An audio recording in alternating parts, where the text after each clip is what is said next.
Ever since Eida's introduction, people have been wondering how somebody other than Daemon or Otsutsuki can defeat her and whether there are more exceptions to her ability. This was really shoved in our faces in Chapter 76 with Sarada and Sumire's supposed immunity to Eida. So the question is, why are Sarada and Sumire immune to Eida's love charm? Wanna know why? There's three possible explanations. The first is that they're not actually immune like they think. The second is that they're immune for the exact same reason and it's something Sarada and Sumire have in common but nobody else does. And the third is that they're immune for two different reasons, where both happen to provide immunity to Eida's ability.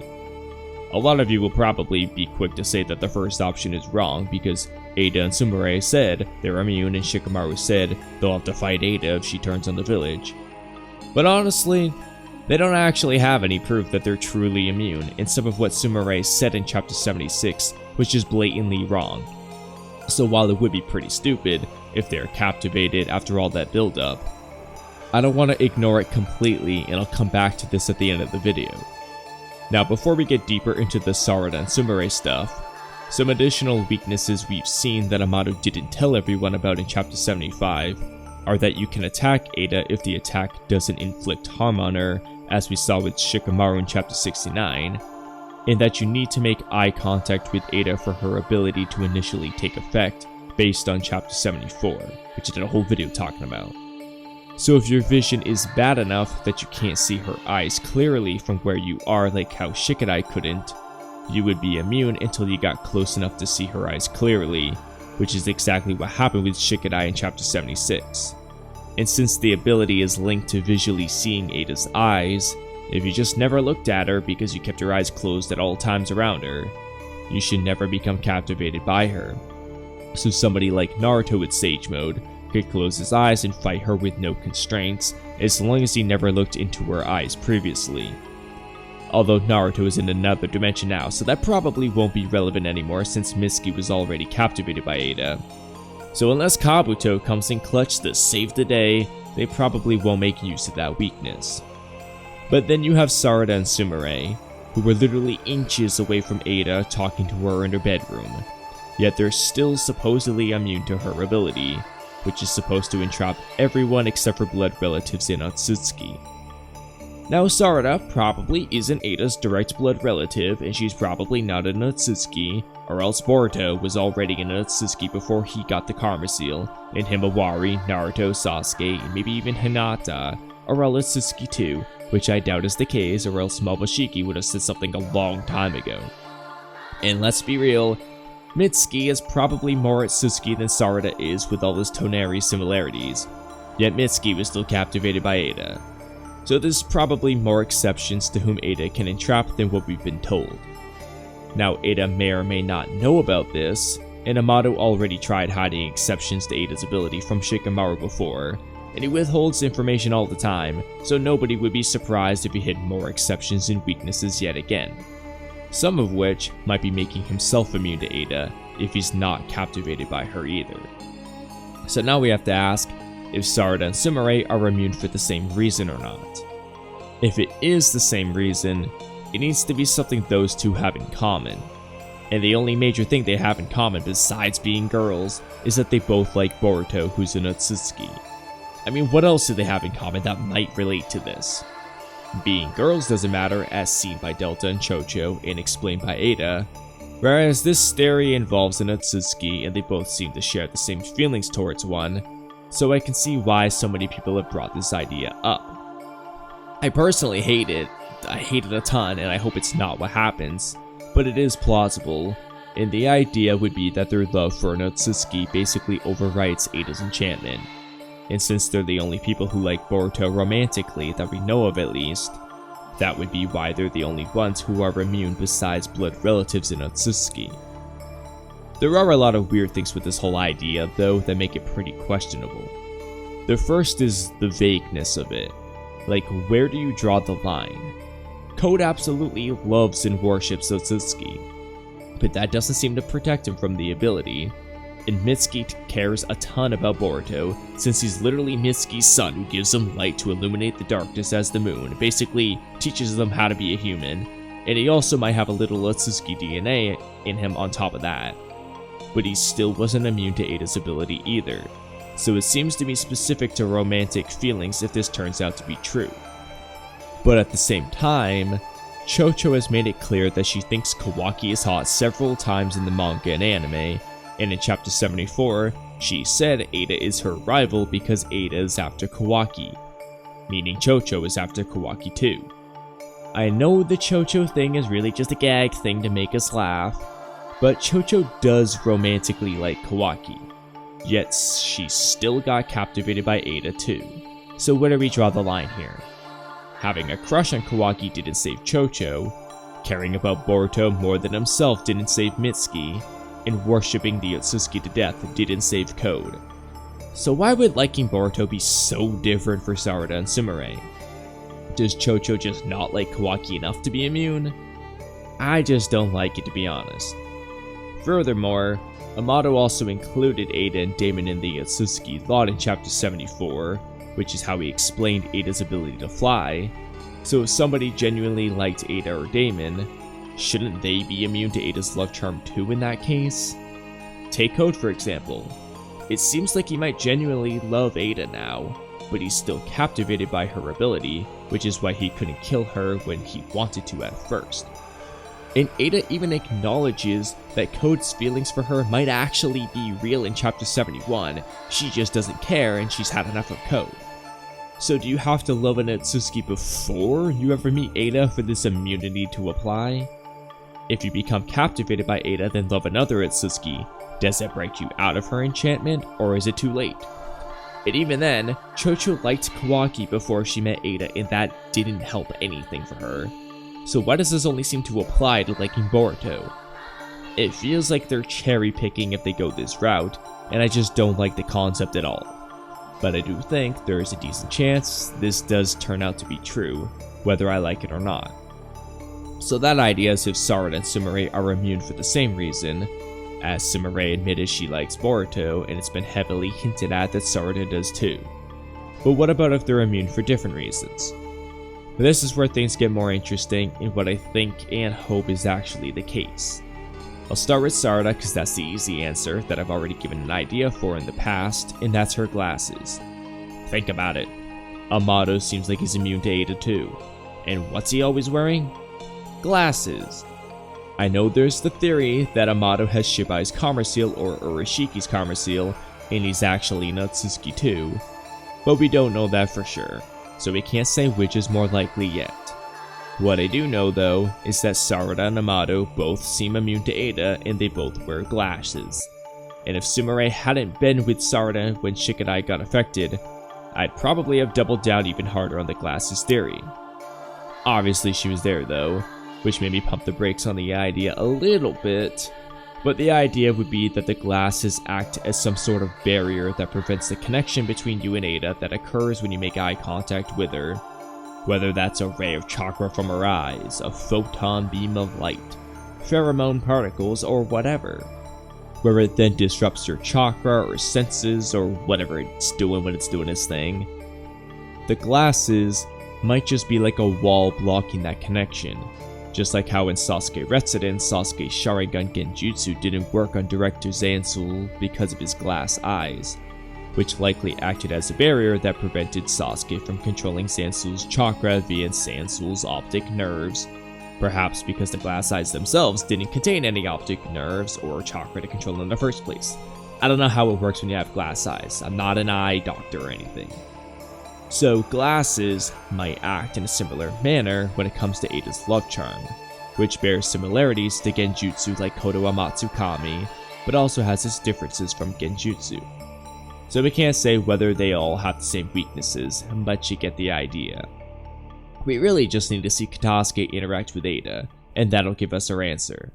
If he seems immune, glasses probably protect you from Eida. If he gets affected, glasses don't do anything to protect you from her. And when it comes to Sarada's immunity, these are really the only two options. Either it's the glasses or because she likes Boruto. It's not because she's an Uchiha or the son of Sasuke who's Indra's reincarnate or something, because if that was the case, that just opens up the door for way too many people to be immune to Eida, because Indra was only 25% Otsutsuki by being the son of a half Otsutsuki who had kids with a human, so even Indra probably shouldn't be immune, and Sasuke and Sarada's Otsutsuki genes are really watered down from that point. Sasuke just had the chakra of Indra and Hagoromo, but that's not the same as having Otsutsuki DNA. And even if it was, Sarada's genes and chakra would still be further watered down from Sasuke's because Sakura is her mom. So unless pre-comma sealed Boruto, Hambawari, Hashirama's kids, and possibly Tsunade, Itachi, Tobirama, Minato, and many more people would all be immune to Eida, which is just way too many people to be honest, that I don't think Sarada is immune because of any Otsutsuki related genetics or anything like that. It's either because she wears glasses or because she likes Boruto. One or the other. Now for Sumire, it's a bit more interesting in my opinion. First of all, Eida's decision to ask for Sarada and Sumire specifically to come hang out with her is already sus. Those are not the only girls Eida could have asked for. Eida could have asked for Chocho to learn more about her rival for Kawaki, or for Delta, but no, she asked for only Sarada and Sumire to come over. Two girls who hadn't been captivated by Eida, as Sumire hadn't even met Eida yet, and Sarada didn't get captivated by her when Mitsuki, Chocho, and Inojin did. So did Eida already know that they wouldn't be affected by her? It's something to keep in mind, and if that is the case, that means Eida knows about these other exceptions and weaknesses and has been hiding them just like Amato, and she'd also be ready for Sarada and Sumire to potentially attack her, since she would know that they could attack her, and maybe that's partly why she's trying to become friends with them, besides her desire to have normal friends. Regardless of that though, why else could Sumire be immune to Eida? The only reasonable two answers I can think of are that Sumire is actually Eida's blood relative, or it has something to do with Nue. Starting with the Nue option, Sasuke said that Danzo got super close to Kaguya's hidden jutsu when talking about the Gozu Tenno, which was the jutsu implanted in Sumire's back that summoned Nue to destroy the leaf. It said that with that jutsu scroll, he might be able to get closer to the time-space where Kaguya existed, and Toneri was very heavily involved in that Nue arc, and helped awaken Boruto's Jokan earlier, and talked to him in his dreams, and said that the gate that Nue has opened has been sealed and stuff. And Nue's dimension had a bunch of trees that looked similar to divine trees, and Nue absorbed people's chakra like a divine tree does.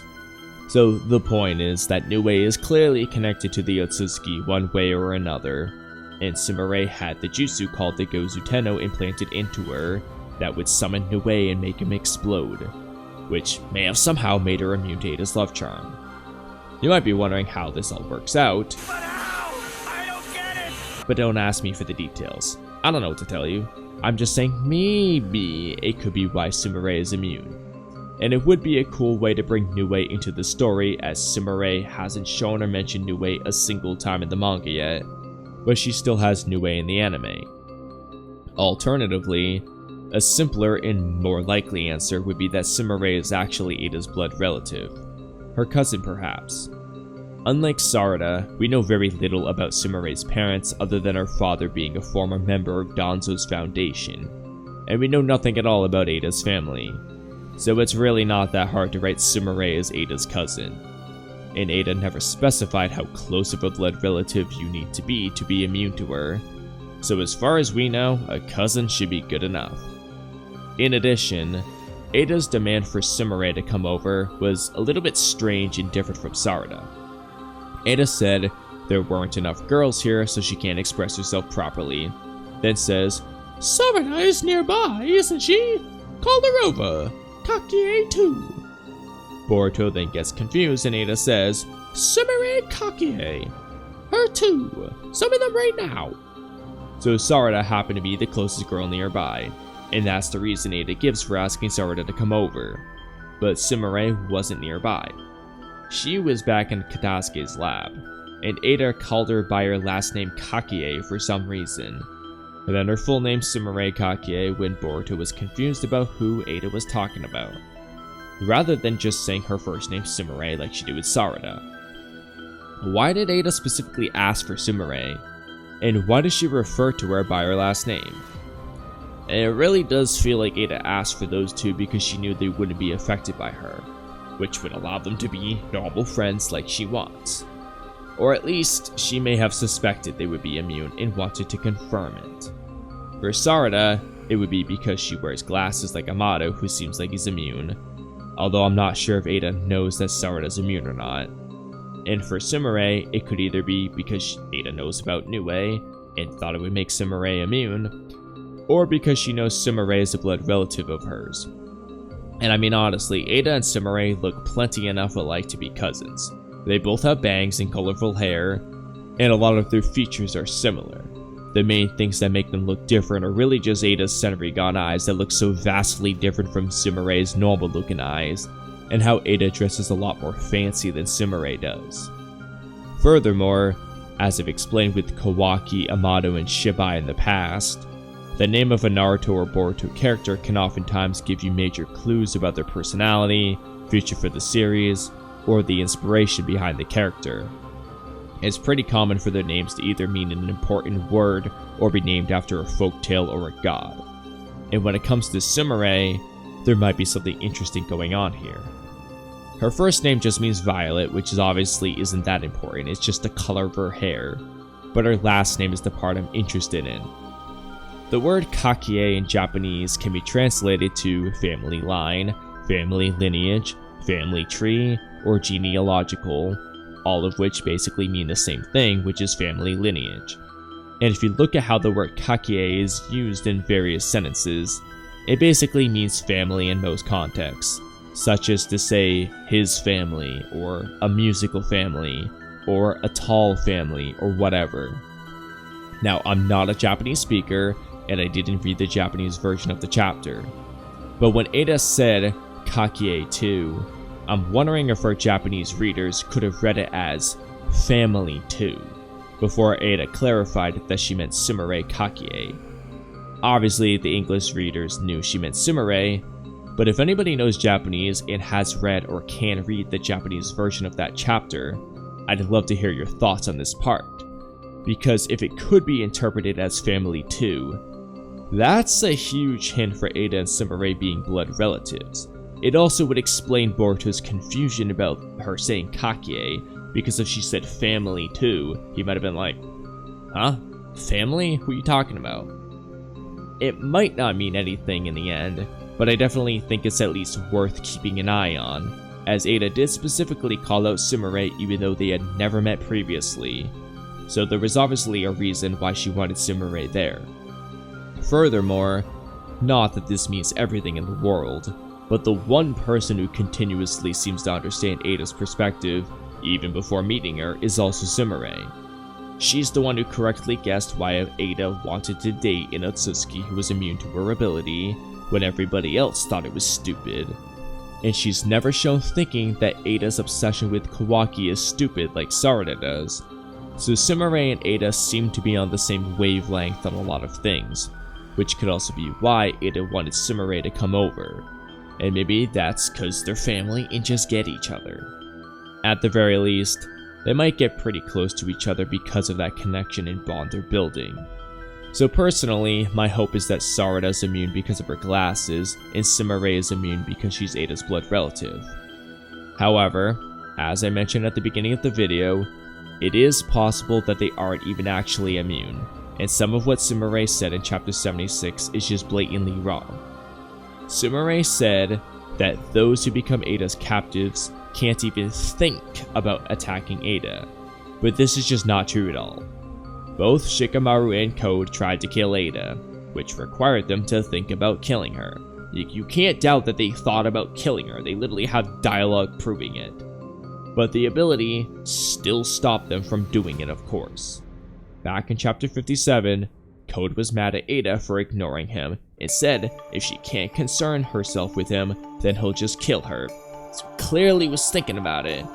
Then she looks at him and tells him to go ahead and try, and he does, and he couldn't do it, and he literally says, "What the? I can't move my hands. Or rather, they won't do what I tell them to." So Code was literally telling his hands to kill Eida, but the ability prevented that from happening. Clearly, Code thought about killing Eida even though he was captivated by her. Then in chapter 69, when Amato said the effect of Eida's ability lasts until she dies, Shikamaru said, "Until she dies, eh? So there is a way, and it's very simple." Then Amato tells him it won't work, but Shikamaru keeps fighting it, and Eida stands right in front of him, and Shikamaru holds a kunai and says, "Damn it, it's no use, my body won't move." Whereas he was fully able to move his hands to put his hand on his head earlier in the chapter, and to grab the kunai and put it in front of him before that scene. So putting these two lines together, it's pretty clear that Shikamaru also thought about killing Eida and tried to do it, but wasn't able to pull it off. He also literally talks to Sarada and Sumire about fighting Eida and possibly killing her if she becomes a threat to the village, which shouldn't have been possible by Sumire's logic. So Sumire was just blatantly wrong about what she said, and she gives the impression that she thinks she and Sarada could attack Eida because they can think about attacking her, which really doesn't mean much as we've seen with Shikamaru and Code. Furthermore, the other reason Sumire probably thinks she and Sarada are immune is because they don't get all lovey-dovey with Eida, but neither does Shikamaru. When Eida appeared with Code in Amato's lab, Delta obeyed Eida's commands and fell in love pretty quickly, whereas Shikamaru was just freaking out about Eida showing up and controlling Delta like she was, and all he thought about was how to stop Eida and considered killing her.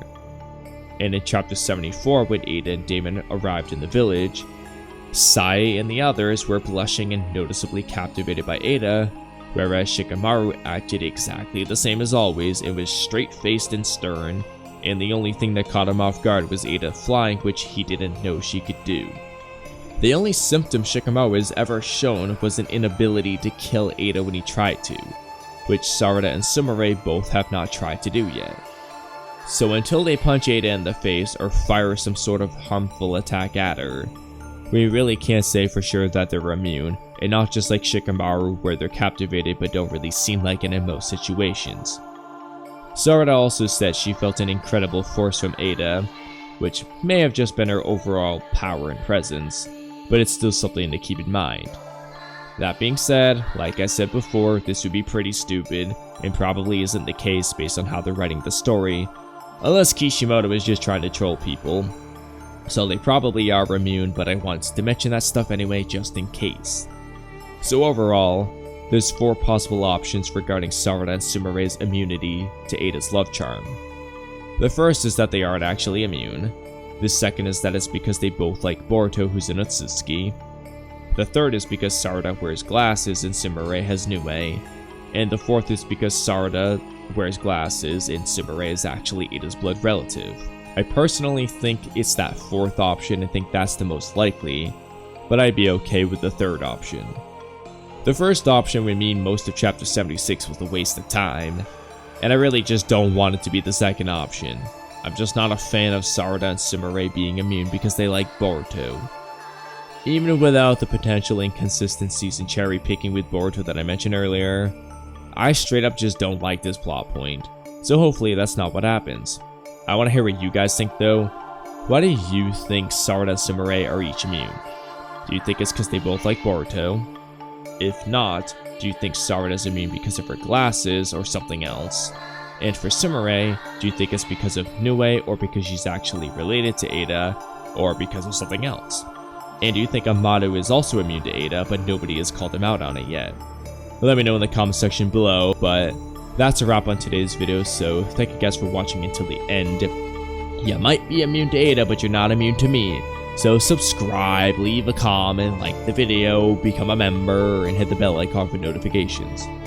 Have a great rest of your day, and I'll catch you guys next time. Bye.